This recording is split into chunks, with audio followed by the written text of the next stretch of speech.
Hi, guys. Thank you for joining me. My name is Olivia Odero, and I'm here today to talk about just the beauty of being known by God. So, I was just thinking about this the other day when I was going through some hard stuff, and as I was pondering on it, the Lord just brought to my attention that He knows us. He knows me. He knows my pain. He knows all these things. And as I just continued staying in that place of being known, He brought a lot to my mind that I was like, this is so good. I want to share it with other people. Like, this can be an encouragement to someone who's probably going through confused times or pain or whatever it is. There's just a beauty of being known, and I kind of wanted to expound on that and just bring an understanding of what it means. So let's talk a little bit about how on earth people are known. So, like, the first thought that came to my mind is like in prisons. When you go to prison, people are known by numbers. Basically, 4321 or one, whatever the prison number someone is given, that is how they are known. Like, it is so impersonalized, like to a point where you're not even called by your name, but you're called by a number. So I mean, that's one of the worst situations. And then now we come to just to the world in general. People are known by, some people we know their names, some people we just know them by pronouns, or some people we just kind of know them. But there's never that personal knowing. Like, even for people who are married, people who are best friends, people who are all those things, like, there's always a limitation to how we can know people. We don't know their thoughts sometimes. Sometimes we have to ask them, like, hey, what are you thinking? And then sometimes we don't know. We can't really catch their feelings. So we ask them, like, what are you feeling? Like, tell me what's going on. So we always have to gather more information to get to know people. So those are like kind of two extremes, imprisonment, where you're just known by numbers, and then generally where we can even the closest people who are married, they still have to ask each other. Like, sometimes we assume, but we even don't assume it correctly. Sometimes we can nail it, but sometimes we miss it. But most of the times we still want to ask so that we can fully grasp what the other person is going through. But when it comes to God knowing us, the picture that is painted in Psalm 139 is one of the most amazing pictures of understanding and knowledge of a person. It says, "Oh Lord, you have searched me and you know me." And then David now goes into explaining how God knows him. It talks about how you understand my going up, my rising up, and my lying down. You understand my thoughts. And like, even before a word is formed in my mouth, you already know it. And my path, you've compassed it, like you've surrounded my path, like you know it even before I walk that path. Like, the picture David just paints of the knowledge that God has concerning us is so in depth, it's so amazing. To a point, he says, I cannot even understand, like, such knowledge is too high for me to attain, meaning I cannot comprehend it. Like, there's no grid, there's no frame of mind that can understand this, because here on earth, we know each other by asking questions, we know each other by confirming, like, okay, is this what you said? Is this what I heard? All these things. But it's like God automatically just knows us. He knows even before we speak something, He understands it.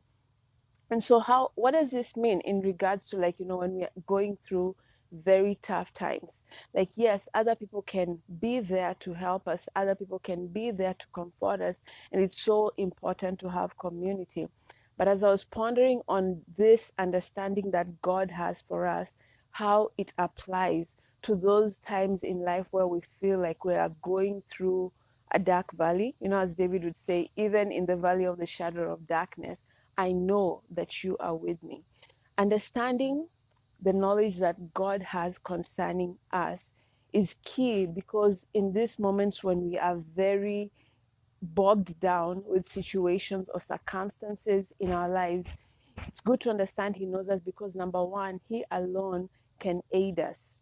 The Bible says that He is a very present help in times of need, meaning that he's already present in that place of suffering, in that place of pain. That even before we entered into that painful situation, he was already present, because we know that he is omnipresent. There's nowhere he cannot be. Even the Bible says it in that Psalm 139, David says, "Where can I go from your spirit?" Like, even if I go to the highest places or the lowest of places like Sheol, you are still there. I cannot go away from you. You know, it's like a very, it can be a very comforting thing, or it can be a very scary thing. It's like, I can't get away from God. He's just everywhere. But in our times of pain and struggling, understanding that God is present, omnipresent, is can be one of the most comforting things. And why do I say this? It's because sometimes we don't even know how to explain to people what we are going through. Like, the pain is so deep, the pain is so raw, like we can't even form the words in our mouth to say, like, this is what I'm feeling. Like, can you get it? Like, you know, in the world we try to get words like, this is it, but sometimes we can't. But knowing that God understands us to the point that we don't even have to explain ourselves to him can be one of the most comforting things. He's a very present help in time of need. And that takes us to like the story of Hagar. Hagar, who was a slave, a maid slave to Sarah and Abraham. Like, after she had just undergone a lot of suffering in the hands of Sarah, she runs away, and she's in this desert, and she just is feeling a lot of things that is not even described in the Bible. And the Lord appeared to her, and through, you know, the whole experience she had, she said, "I'll call this place the God who sees me," because God saw her, and God met her in her place where she was struggling. She didn't even know how to express it. Like, all she could do is just leave her child, and like, she's like, "I don't know how even have anything to give you. Like, I'll just let you die." Like, it was too painful for her, what she had gone through in the hands of Sarah, and now what she was going through even in running away. But the picture that is painted there of how God intimately understands us to a point where he just appears, he presents himself.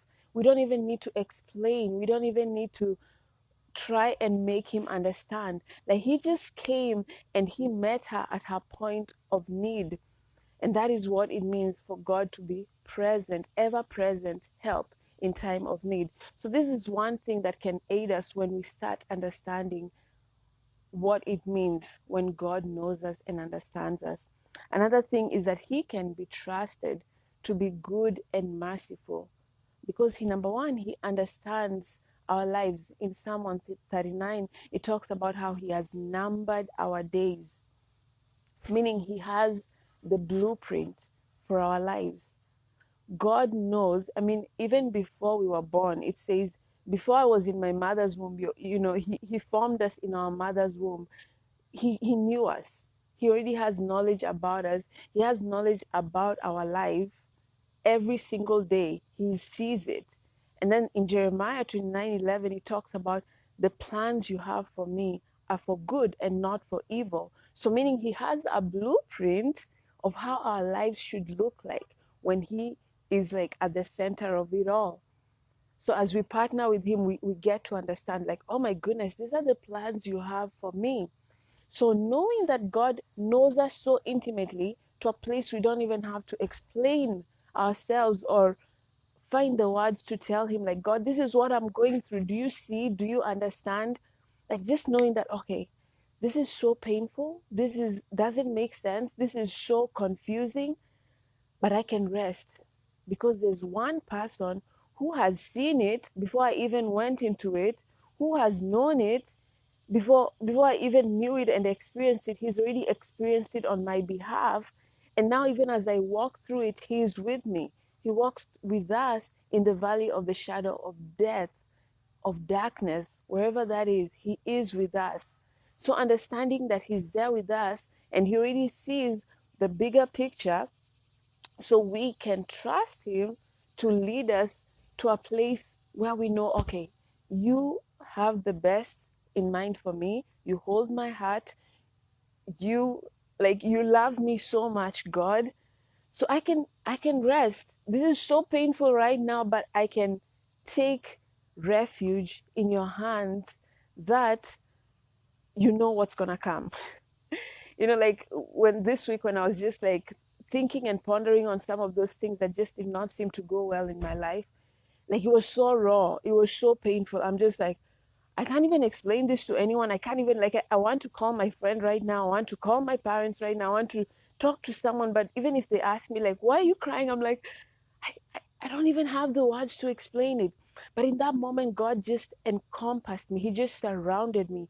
And He was like, I understand. I know. And the more, like, I just lingered in that voice, like that understanding of who He is, he just starts showing me, like, do you know I know your life? Do you know I know what will happen tomorrow? Do you know that even in allowing this pain, I knew that you could handle it because I'm with you? So, because I know where I'm taking you. So it's not perchance that I'm allowing you, I'm letting you walk in this valley with me. It's because I know how you will come out at the end. I know what is waiting for you on the other side. And that is the beauty of knowing that God knows us and knowing who He is, because it gives us peace. It gives us rest in those trying times, in those moments where we don't even know how to invite people who love us, people who want to understand us. We don't even know how to say, hey, come in. This is what it looks like. We don't know how to do that. But He already knows. So He's just like, we're gonna do this. We're going to make it. And then the other thing that also come came to my mind is like, we can often miss this understanding that God has about us. We can miss it, this comfort that He wants to give us, this beauty of being known. We can miss it because we are so busy. Life can schedule us. Sometimes we think we're scheduling life, but sometimes life can schedule us into its own schedule, and it's like it's taking us round and round and round. And sometimes we get so distracted by everyday things. We get so distracted by, there's so much information, there's so much in our gadgets that are calling for our attention. Notifications of messages, notifications, whether it's Facebook, Instagram, whatever it is, all these things are vying for our attention. And at the same time, God is also vying for our attention. Like, when I say it like that, like, it seems so bad. Like, why does God have to compete with all these other things? Like, He should always be getting my attention all the time. And then all these things, like, I get to choose who gets my attention. But sometimes that's how life is. Like, life schedules us into its schedule, becomes so busy, so overworked. And then we get so distracted by the world. It's so noisy, it's so distracting. Everything is just popping up. Hey, this is going on. Hey, did you hear about this? Hey, get my attention. Hey, call me. Hey, text me. Hey. So there's so many distractions, so much business, and all these things can take our attention from just lingering with God, being still, and knowing who God is.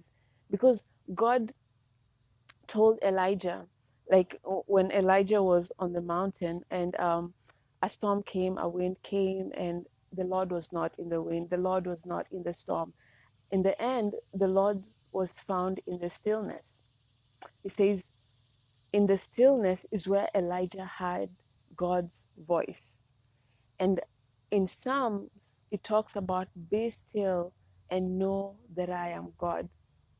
So it takes a lot of training on our end for us to come to this place of knowing God, experiencing God, and experiencing Him in those moments of pain, in those moments of struggling with just confusion and understanding, like, God, where are you?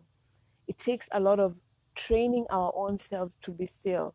Like, I, for one, just sometimes have to, like, put my phone off, put everything off, and plug myself and say, like, God, I cannot afford to give, I cannot afford to have all these things take my attention right now. I need you.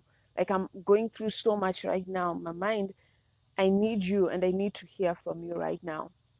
So it takes a lot of training of ourselves to put all these things aside and be still.